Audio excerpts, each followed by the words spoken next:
Alhamdulillah, innal hamdalillah nahmaduhu wa nasta'inuhu wa nastaghfiruh wa na'udzu billahi min shururi anfusina wa min sayyiati a'malina. May yahdihillahu fala mudilla lahu wa may yudlil fala hadiya lahu wa lan tajida lahu waliyyan mursyida. Nashhadu an la ilaha illallah wahdahu la syarika lahu wa nashhadu anna Muhammadan 'abduhu wa rasuluhu la nabiyya wa la rasula ba'da. Qala Allah ta'ala fil Qur'anil Karim ba'da an a'udzu billahi minasy syaithanir rajim. Ya ayyuhalladzina amanu ittaqullaha haqqa tuqatih wa la tamutunna illa wa antum muslimun. Wa qala Rasulullah sallallahu alaihi wa ala alihi wa ashabihi wa sallam, khairukum man ta'allama al-Qur'ana wa 'allama. Wa qala ittaqillaha haitsuma kunta wa atbi'is sayyi'atal hasanata tamhuha wa khaliqin nas bi khuluqin hasan. Amma ba'd, fa ya ibadallah, jamaah sidang salat maghrib dan isya yang semoga dimuliakan oleh Allah Subhanahu wa taala. Puji syukur senantiasa terucap kepada Rabbul Izzah Jalla Jalaluh yang telah memberikan kepada kita betapa besar nikmat yang tidak bisa kita hitung. Wa in ta'uddu ni'matallahi la tuhsuha. Kalau seandainya engkau menghitung nikmat Allah, maka kita tak akan pernah menghitung nikmat tersebut. Dan Allah Subhanahu wa taala di dalam ayat tersebut menyebutnya dengan satu bentuk kalimat mufrad atas atau singular atau tunggal dalam bahasa Indonesianya. Kalau seandainya mau menghitung satu nikmat saja, maka kita tidak bisa, apalagi nikmat-nikmat lainnya yang kita rasakan selama hidup di muka bumi ini. Maka semoga dengan nikmat tersebut kita menjadi hamba Allah Subhanahu wa ta'ala yang mendapatkan ridhonya. Amin ya rabbal alamin. Salawat dan salam senantiasa tercurah, salam hormat kepada baginda Nabi besar Muhammad sallallahu alaihi wa ala alihi wa ashabihi wasallam.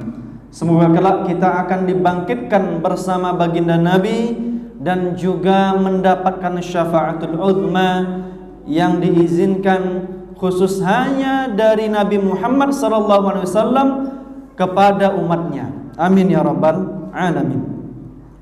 Jemaah sekalian, sidang jamaah salat maghrib dan isya, para thalabul ilmi yang dimuliakan oleh Allah Subhanahu wa taala, pada kesempatan kali ini kita akan membahas sebuah tema yang luar biasa, sebuah tema yang membuat sahabat Nabi yang mulia Abu Hurairah radhiyallahu anhu pingsan ketika memurojaah daripada ayat tersebut, hadis tersebut. Yaitu tentang apa? Yaitu tentang 3 golongan orang pertama yang masuk ke dalam neraka. Nah, biasanya kita membahas bagaimana ciri-ciri orang bertakwa, cara mendapatkan kebahagiaan dunia akhirat, bagaimana ciri-ciri orang ahlu surga. Maka malam ini kita akan membahas yaitu ciri-ciri atau siapa golongan pertama yang akan dimasukkan oleh Allah Subhanahu wa taala dari manusia kepada nerakanya. Tentu kalau kita ditanya, apakah kita ingin masuk ke dalam neraka atau ke dalam surga? Ibu-ibu menjawab apa? Masuk dalam neraka apa surga? Surga. Ingin hidup bahagia atau hidup sengsara? Ingin hidup bahagia. Semua kita ingin hidup bahagia, semua kita ingin masuk ke dalam surga. Tapi ada golongan yang justru dimasukkan ke dalam neraka itu adalah golongan-golongan yang istimewa di hadapan manusia, bahkan istimewa di hadapan Allah Subhanahu wa taala secara amalnya. Jadi amalnya bukan amal yang ecek-ecek, amalnya bukan amal yang sembarangan, amalnya bukan amal yang kecil. kalau seandainya dilakukan dengan penuh perhitungan, memenuhi semua syarat-syaratnya, itu orang dengan kasat mata secara zahir menghukumi pasti orang itu masuk ke dalam surga. Tetapi ternyata tidak. Orang tersebut Allah masukkan ke dalam nerakanya. Wa'iyadzubillah. Yaitu sebuah hadis yang diriwayatkan oleh Imam Muslim dari sahabat Abu Hurairah radhiyallahu anhu. Awwalu man yuhasabu alaihi yaumal qiyamah. Dalam sebuah riwayat tanpa menggunakan alaihi, awwalu man yuhasabu yaumal qiyamah rajulun. Golongan pertama yang akan dihisab ya di hari akhir kelak. Kalau kita menyangka mungkin yang akan dimasukkan ke dalam neraka itu mungkin para pezina, para perampok, para pencuri, para tukang adu domba dan sebagainya. Ternyata di dalam hadis ini tidak. Siapa mereka? Golongan pertama rajulun, seseorang ustushhida.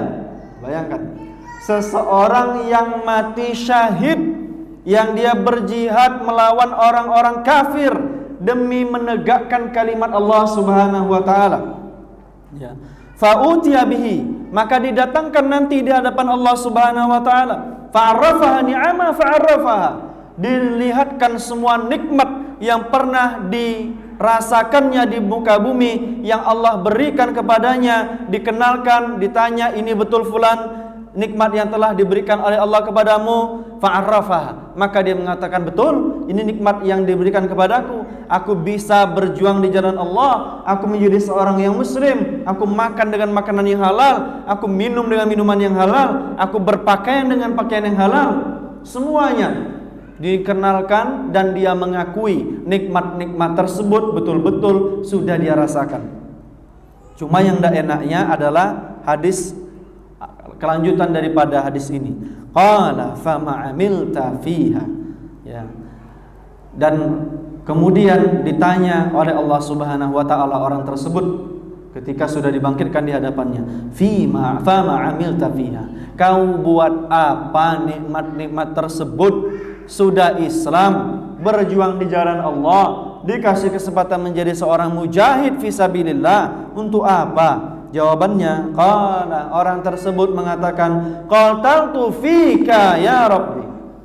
Aku berjuang demi engkau, semua aku kerahkan demi engkau, habis nyawaku demi engkau, tubuhku, waktuku, darahku, keringatku tercucur demi engkau.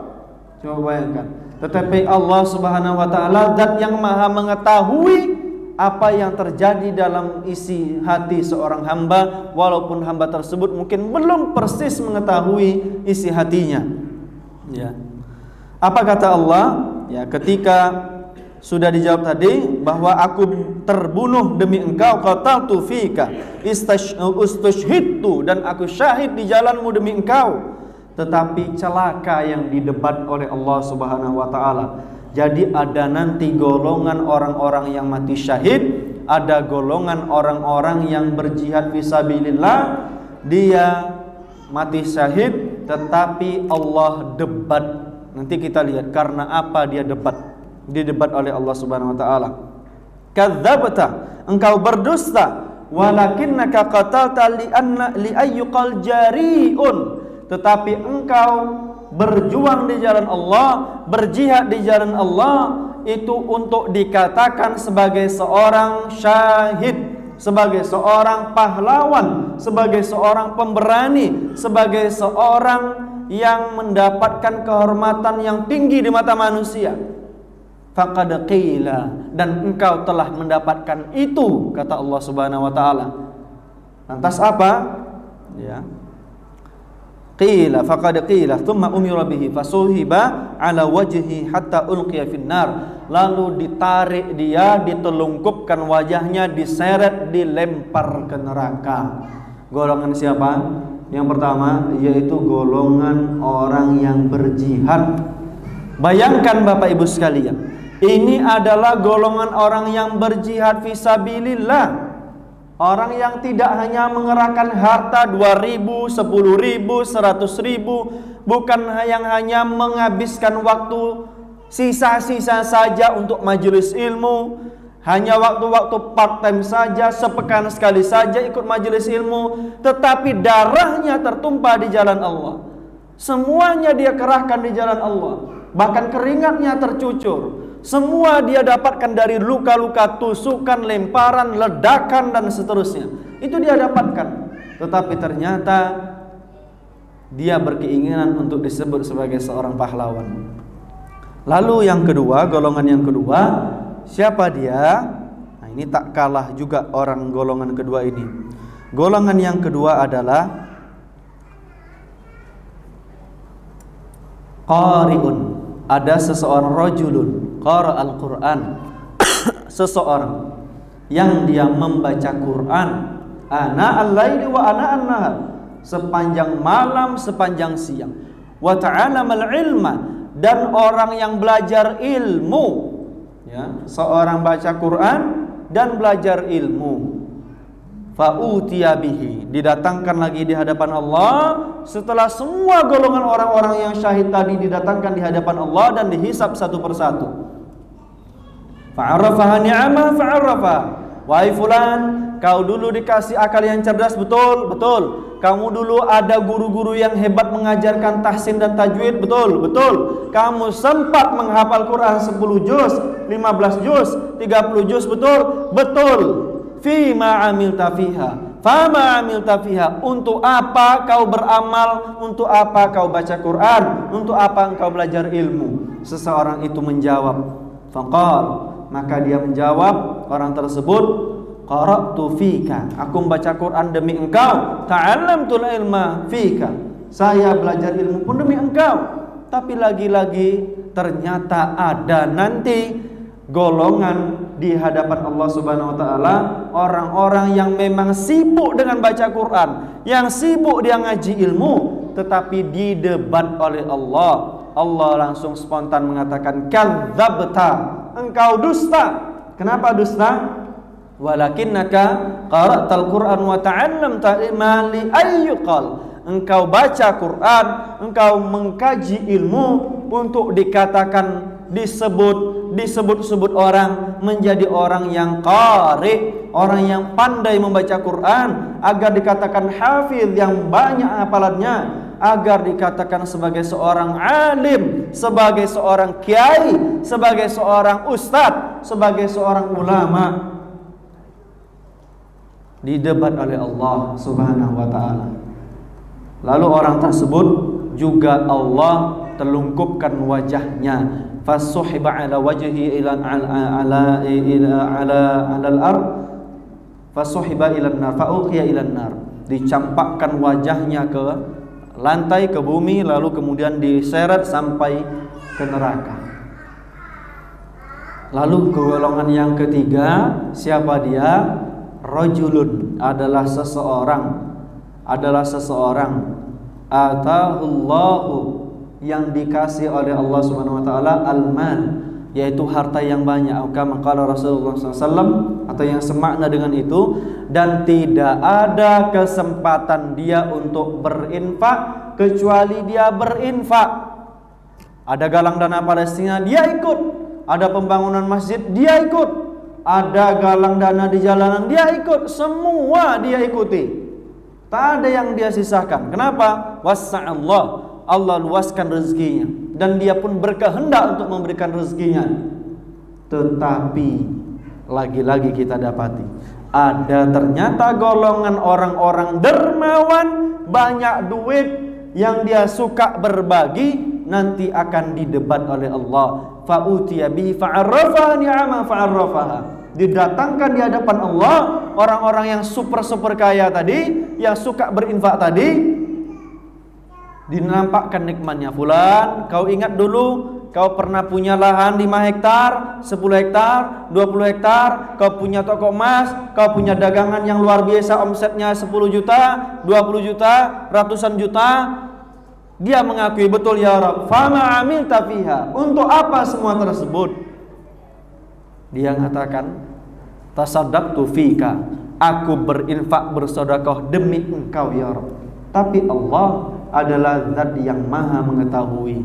Lalu apa lantas dikatakan oleh Allah? Kadzdzabta, engkau dusta. Walakinnaka tasaddaqta li ayyqal jawadun, engkau berinfak ternyata ingin disebut sebagai dermawan, orang yang karim, yang dermawan, yang murah hati kepada anak yatim, lembut hatinya dan seterusnya. Ingin sematan semacam itulah yang menjadikan golongan tadi ternyata awal yang masuk neraka. Yang pertama siapa? Golongan orang yang berjihad fisabilillah.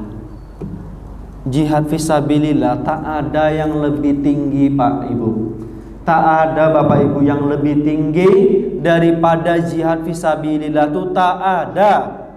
Pahalanya tuh itu yang paling tinggi. Kenapa? Dia bukan waktu yang disita, dia bukan hanya harta yang disita, tetapi tubuh pun disita, ya, hati disita, semuanya disita, semuanya dipikirkan demi menegakkan kalimat Allah Subhanahu wa taala.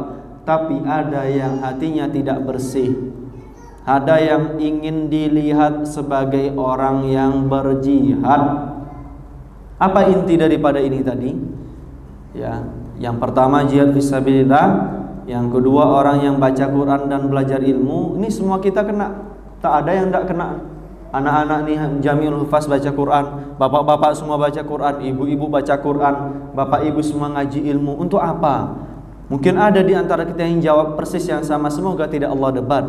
Na'udzubillah min dzalik. Kemudian yang ketiga orang yang suka berinfak. Masya Allah, ada yang dia suka berinfak. Di antara kita mungkin, mohon maaf, mungkin tidak pernah ada yang tidak pernah berinfak. Mungkin tidak ada yang tidak suka berinfak. Insya Allah suka berinfak, menyisihkan harta di jalan Allah Subhanahu wa taala demi pembangunan lembaga pendidikan Islam dan seterusnya. Semua kita kena. Jadi jangan bayangkan, jangan meng-underestimate, ya, menganggap rendah terlebih dahulu orang-orang yang mungkin amalnya tidak sama dengan kita. Sebuah bisikan syaitan kepada orang-orang abid yang suka beribadah, kepada orang alim, itu dia dibisikkan bahwa dia lebih baik dibanding orang-orang di bawahnya. Kadang kita suka underestimate. Tengok orang bertato kan di jalanan, tengok ini ahlu nerakanya nih, nampaknya nih kan, neraka nih depan mata dia nih. Ternyata dia ngambil wudhu, ternyata dia sholat 5 waktu, Masya Allah. Ya, kadang ada yang underestimate semacam itu. Oh, ini jahat nih, mencuri aja sukanya ini. Ternyata dia berbagi kepada orang lain dan seterusnya, dengan tanpa mengharapkan untuk disematkan padanya sebagai seorang yang dermawan, sebagai seorang alim. Kenapa? Karena dia orang-orang yang semacam itu Bapak Ibu sudah merasa rendah. Justru kita yang baik-baik saja, yang kesehariannya ikut halaqah Quran, yang sepekan-pekannya ikut kajian ilmu, itu merasa aman daripada godaan-godaan syaitan tadi, sehingga mengatakan ana khairum minhu, aku lebih baik daripada dia. Maka lahirlah kesombongan. Dan kata-kata itu milik siapa? Kata-kata itu milik siapa? Ana khairum minhu, milik iblis. Khalaqtani min nari wa khalaqtahu min tin. Ya Rabb, aku ini lebih baik. Engkau menciptakan aku dari api, sementara Adam dari tanah. Ana khairum minhu, aku lebih baik daripada dia. Aku lebih baik daripada Adam. Maka kalimat ana khairum minhu itu sebenarnya kalimat yang mudah keluar dari orang-orang yang menganggap dirinya suci, yang menganggap dirinya itu sudah alim, yang menganggap dirinya itu sudah banyak amal ibadahnya. Hati-hati.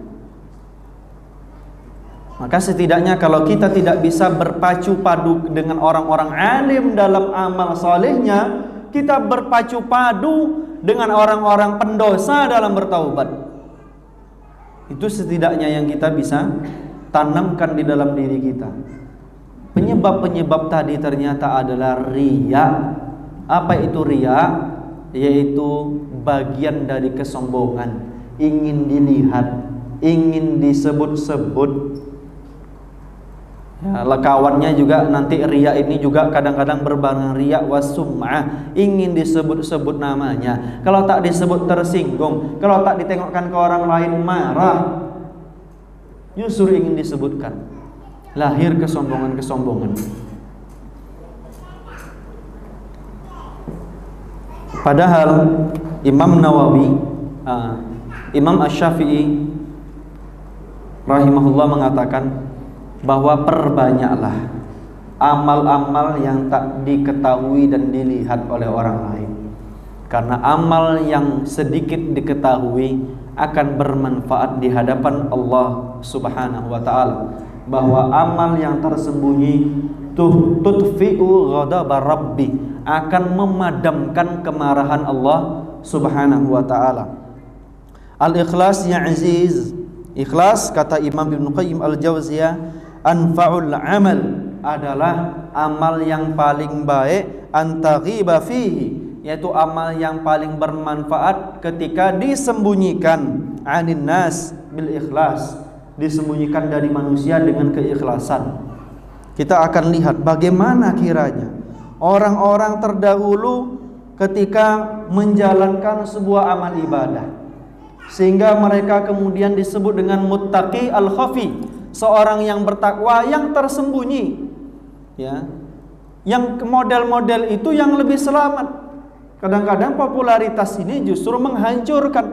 Kemasyhuran itu justru kadang-kadang menghancurkan. Kenapa? Karena hati mudah tergoda. Sementara muttaqi al-khafi, seorang yang bertakwa yang tersembunyi, itu lebih baik di hadapan Allah Subhanahu wa taala, sehingga Allah nanti mengatakan kepada para malaikatnya, ini baru hambaku. Ketika dia takut di hadapan Allah, dikala sembunyi maupun terang-terangan, dia bahkan menyembunyikan amal yang lebih besar di saat dia sendirian dibanding dia berjamaah dengan orang lain. Salah satu ulama tersebut adalah Ar-Rabi' bin Khutaim, yaitu murid dari Abdullah bin Mas'ud. Beliau ini tidak pernah mengerjakan sholat sunnah di masjid, kecuali hanya sekali saja. Sholat sunnah, catatannya sholat sunnah. Jangan tiba nanti balik ke rumah, ya, tak jadi sholat isya di masjid bang, tak jadi. Kenapa? Katanya lebih baik kita menyembunyikan amal-amal yang besar dari pandangan manusia. Sholat wajib, sholat berjamaah itu wajib di masjid bagi laki-laki. La yang bagi, tak layak disebut muslim, kata Imam Asy-Syaukani. Kalau ada seorang muslim tanpa uzur yang syar'i, dia meninggalkan sholat berjamaah 5 waktu, maka sholat jamaah diletakkan pada tempatnya. Sholat sunnah pun demikian. Tapi kalau Nabi Muhammad bagaimana? Nabi Muhammad dari kebiasaan, kalau sholatnya sir seperti zuhur dan asar, seringnya di masjid kaumnya. Kalau sholat itu jahar, seringnya itu di rumah, kecuali ingin mendapatkan fadilah lainnya. Contoh, kita duduk maghrib saat ini di sini, dengan catatan kita sholat sunnah ba'diyah maghrib pun di masjid juga. Kenapa? Ingin niatkan i'tikaf dari tadi. Allah dari tadi mengirim utusannya, malaikat-malaikatnya, memintakan ampun atas dosa-dosa kita dan memohonkan rahmat bagi kita semuanya, dan menggugurkan dosa-dosa besar, dosa-dosa selama tidak dosa-dosa besar. Jadi banyak sekali manfaatnya. Jadi ada ulama-ulama yang dia menyembunyikan, tidak mau sholat di mana? Sholat sunnahnya di masjid. Demi apa menyembunyikan? Kemudian Ayyub As-Sikhtiyani, kebiasaannya bangun tiap malam. Di sepertiga malam itu biasa dia bangun. Tengah malam dia biasa bangun untuk sholat malam. Tapi kalau waktu subuh sudah dekat, dia pura-pura mengeraskan suaranya, seakan-akan dia baru bangun tidur. Mungkin dia entah nguap, entah apa, alhamdulillah pegelnya badan, baru bangun tidur. Alhamdulillahilladzi ahyana ba'da ma amatana wa ilaihin nusyur. Suaranya keras-keras. Mungkin di hadapan istri, mungkin di hadapan anak-anaknya, dia sembunyi-sembunyi. Kebiasaan orang-orang dulu semacam itu. Dia sembunyikan agar dia tidak mau terdampak sombong, riya dan sum'ah.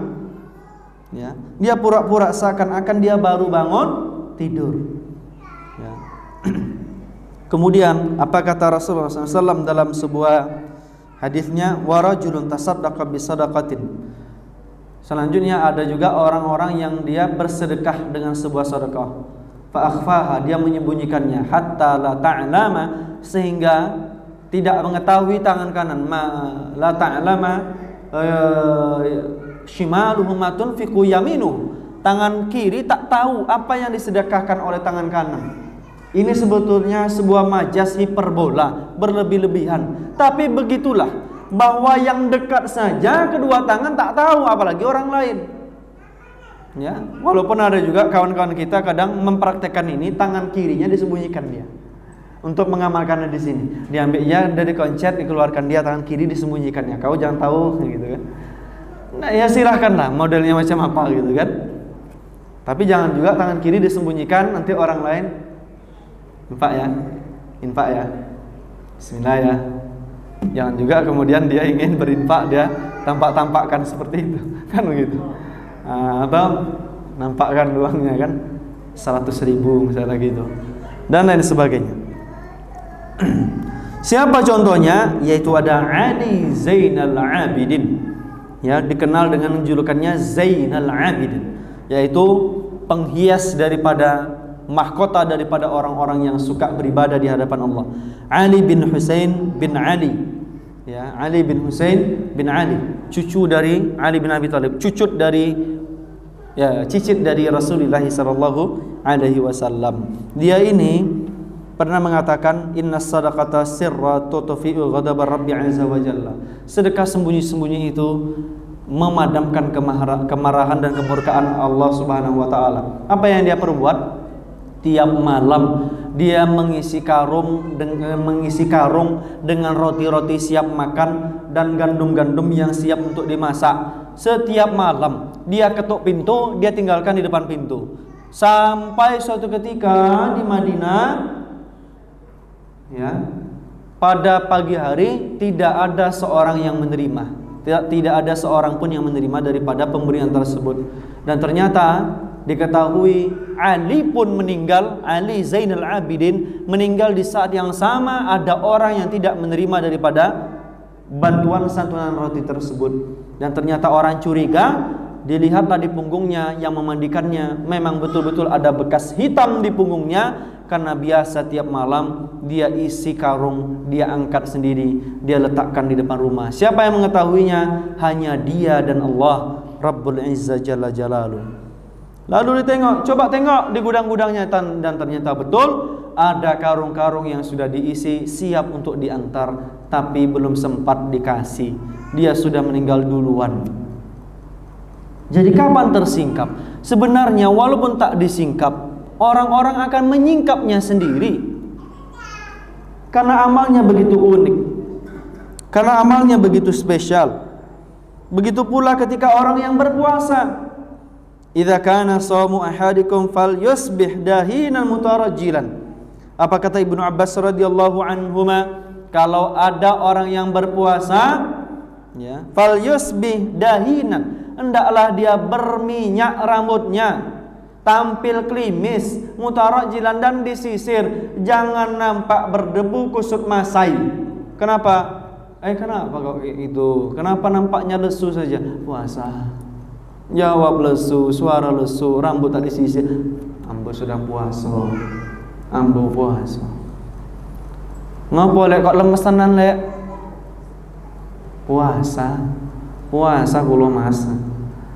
Ya pokoknya ada aja kan. Kalau bisa dinampakkan puasa. Daud bin Abi Hindi 40 tahun puasa, tak pernah diketahui oleh keluarganya di rumah. Terbayang gak? Kecuali puasa Ramadan ya, pasti diketahui kan. Justru aneh menyembunyikan puasa Ramadan. Puasa sunnah Senin Kamis atau puasa Daud itu 40 tahun, macam mana kok bisa? Jadi logikanya begini. Beliau ini penjual sutra kain di pasar. Tiap pagi itu dibekali sama istri. untuk makan di pasar. Ya, dia bawa sampai di jalan menuju pasar, itu dikasih dia sama orang. Kalau ada wadah itu dibawa dia lagi. Orang-orang di pasar menyangka dia sudah sarapan. Kapan dia selesai? Dia selesainya sore asar, sampai rumah ada maghrib dan berbuka puasa. Orang-orang di pasar menyangka dia sarapan di rumah.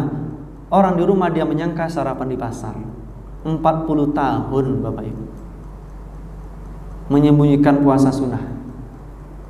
Sampai kemudian orang mencari tahu amal ibadah yang pernah dia lakukan, tampak kecurigaan. Kayaknya hampir tiap pagi dia ngasih. Macam mana pula dia sarapan pagi, kata orang-orang ke rumah. Ya. Dan tersingkaplah. Ibrahim bin Adham juga demikian. Kalau ada orang-orang ngajak dia berbuka puasa, bukan ngajak berbuka, maaf, dia sedang berpuasa, ada ngajak makan, makan yuk, nongkrong yuk, Danau Raja Resto misalnya, nongkrong yuk di Halil Seafood misalnya, nongkrong yuk di Ravana misalnya, ya, nongkrong yuk di mana gitu ya, makan. Dia lantas langsung mengikuti dia berbuka puasa karena dia puasa sunnah, tidak mengatakan maaf saya puasa. Ini kan, Masya Allah. Tak mengatakan maaf saya puasa. Ayolah sekali aja tak apa-apa. Ayalah. Tapi ingin terlebih dahulu. Masya Allah, memang jaga puasa betul antum ini ya. Masya Allah Ustaz, antum jaga puasa betul ya. Luar biasa gitu. Ya, potensi kita kadang-kadang kan, maaf anak puasa. Anak puasa nih, kodok yang kemarin belum selesai. Puasa apa Daud aja cuma. Daud cuma gitu kan. Sehari puasa, sehari berbuka. Ini subhanallah, amal kita nih jauh Pak. Ya. Kemudian Rasulullah SAW bersabda dalam hadis Tirmidzi, al-jahir bil Quran kal jahri bis sadaqah. Orang yang dia membaca Quran dengan keras sama dengan orang yang menjahar menampak-nampakkan sedekahnya. Wal musiru bil Quran kal musir bis sadaqah. Orang yang biasa dia baca Quran itu tidak terlalu keras sama dengan orang yang menyembunyikan sedekah.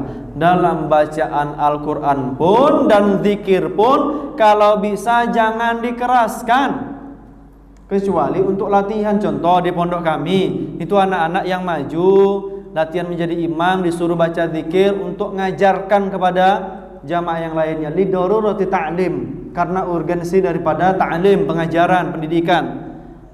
Tapi kalau enggak, kalau bisa sir sajalah. Apalagi zikir pagi petang, zikir biasa 100 kali pagi, 100 kali sore, subhanallahil azim wa bihamdi, astaghfirullahal azim wa atubu ilaik, di setiap pagi dan sore 70 kali atau 100 kali. Kalau bisa jangan dikeluarkan suara. Subhanallah, subhanallah, subhanallah, subhanallah, subhanallah, gitu kan. Pokoknya ada aja cara macam mana dampak dia itu sebagai alim betul, abid betul. Tak dikeraskan tidak, tetapi mau menyembunyikan. Macam mana menyembunyikan tak dikeraskan dia? Ada juga desas-desusnya.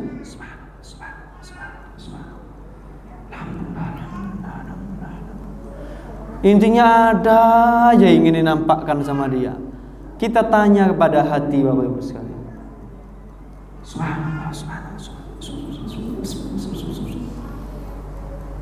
Hati-hati. Zikir. Ya, ada orang sedang bicara sore hari, kalau selesai zikir belum zikir. Ya. Kenapa mengingatkan seperti itu? Agar tampak kita selalu menjaga zikir, kita selalu baca, mengingatkan tentang murojaah dan seterusnya. Nah, lalu tentang tangisan, coba bayangkan, baik para imam, para pengajar, kalau bisa tangisan itu tidak dibuat-buat. Karena tangisan itu kata Imam Sufyan Ats-Tsauri rahimahullah 9 bagian. 9-nya itu pasti untuk selain Allah. Tangisan itu. 1 hanya untuk Allah Subhanahu wa taala. Dan tangisan yang macam mana? Kalau bisa menangis di dalam hati. Menangis di dalam hati. Apalagi dengar bacaan imam dan ngerti artinya, Jangan kemudian karena suara imam mendayu-dayu kita menangis. Boleh juga menangis, tapi kalau bisa ditahan. Jangan sampai pula nampak sengaja nampak-nampakkan. Diisak-isakkan pula. Diisak-isakkan pula. Kalau bisa ditahan. Tangisan yang pecah di Masjidil Haram, kata para ulama, ya, Syekh Utsaimin, kalau bisa itu karena pecahan hati yang tidak bisa terbendung lagi. Saya pernah melihat dalam sebuah video, dan itu juga disampaikan oleh murid-murid Syekh Utsaimin rahimahullah, mufti daripada Saudi di eranya.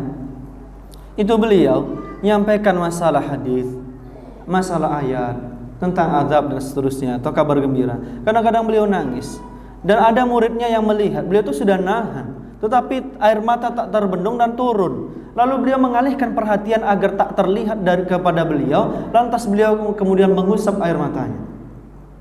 Coba bayangkan, jangan tangisan tersebut.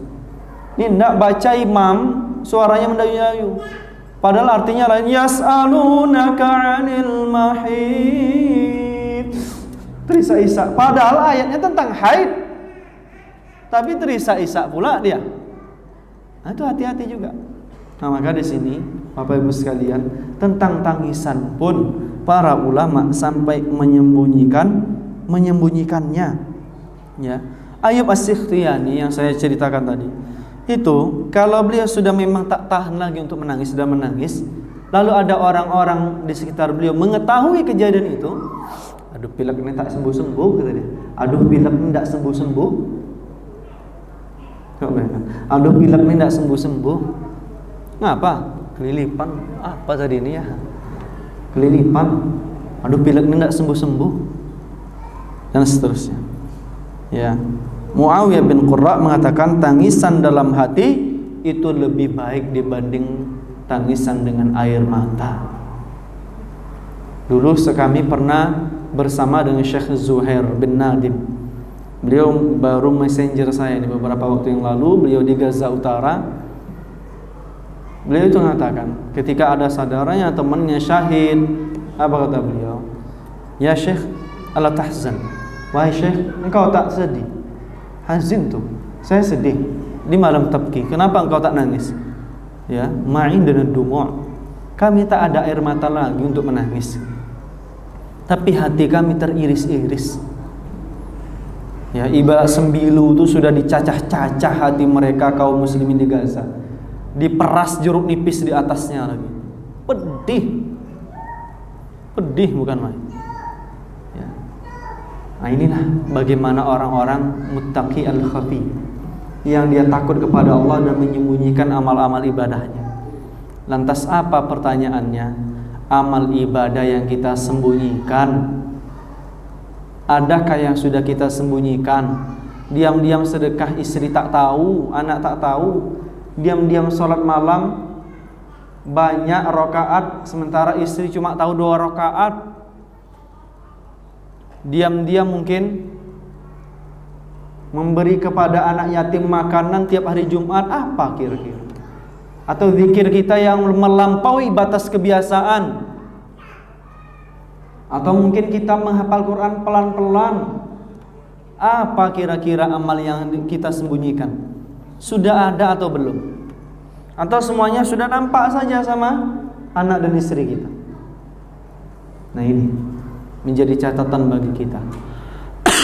Kalau tidak bisa kita beramal soleh, bersaing dengan para alim dan abid dalam amal saleh, maka kita bersaing dengan para pendosa dalam bertaubat. Jangan mudah mengunderestimate, menjustifikasi orang-orang yang rendah di bawah kita. Kan ada tuh kadang-kadang nengok seperti itu. Ini ahlun neraka aja nih. Ini bid'ah nih.